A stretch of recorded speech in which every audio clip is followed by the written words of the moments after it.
Vai presso? No. Sì.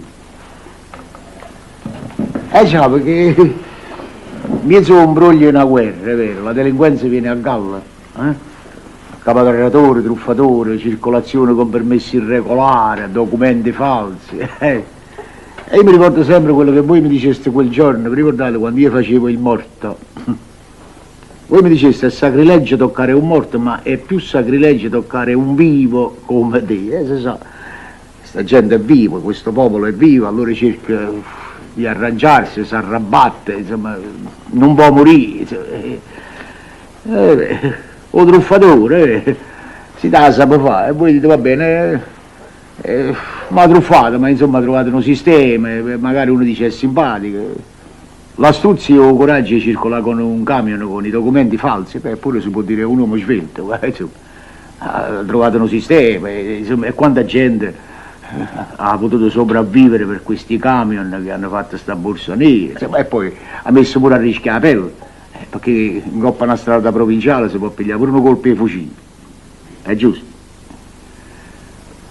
La prostituzione, brigadiere, la guerra non porta la miseria, e la miseria non porta la fame, e la fame che porta? Vedete, chi per miseria, chi per fame, chi per ignoranza, chi perché ci aveva creduto veramente, ma poi passa, finisce, si capisce, la guerra si paga con tutto. Ma un mariuolo no, brigadiere, non si diventa mariuolo per via della guerra, insomma. Ma qualunque cosa diamo colpa alla guerra. Mariuolo si nasce, secondo me. Non si può dire che un mariuolo è napoletano o è romano, diciamo, o milanese, o francese, inglese, americano, tedesco, insomma, voglio dire che un mariuolo, è vero, è mariuolo solamente. Non tiene mamma, non tiene padre, non tiene famiglia, non tiene nazionalità e non trova posto nel nostro paese, tanto è vero che prima della guerra i mariuoli per fare fortuna attraversavano il mare. Ma scusa papà, ma perché mi dice questo? No, siccome il paese nostro non porta una buona nominata, ci può fare, è una disgrazia. Appena sentono napoletano già si mettono in guardia, perché è stata sempre così. Quando succedono furti di abilità, di astuzia, in un altro paese del mondo, è vero, brigadiere, anche se inventate una barzelletta per far ridere, si dice che è vero e che si è fatta a Napoli. Insomma, è un'abitudine, insomma, si dice quello che è vero e quello che non è vero.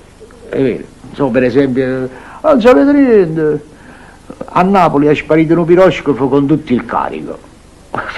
Ma non è vero, non può essere vero, scusate, ma chi dice questo è in malafede, ma come sparisce un piroscafo? Insomma, che ha fatto una scatoletta, sparisce. E poi, anche se è vero, mettiamo che fosse vero, è vero. Allora dico io, questo mariuolo napoletano si è dovuto mettere per forza d'accordo con un altro mariuolo, che non è napoletano, sino come spariva questo piroscafo, si è dovuto essere, diciamo, i camion sì, il camion, ma se uno si dice che ne sono state 100, si esagera, ecco perché è vero, tu che sei giovane, vi sarà un buon esempio, così quando ti trovi e senti che parlano male del tuo paese, allora tu puoi dire con tutta coscienza, vabbè, ma ci stanno i mariuoli a gente onesta come in tutti i paesi del mondo. Proprio così. Certo.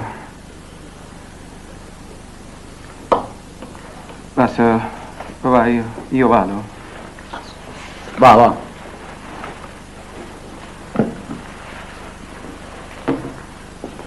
Un fazzoletto lo tieni? Sì, papà. E porta tu il cappotto. Ma perché, papà? La sera comincia a fare freschetto, può darsi che fai tardi. No, ma io torno presto. Ma se ti fa piacere, mo' porto. È meglio.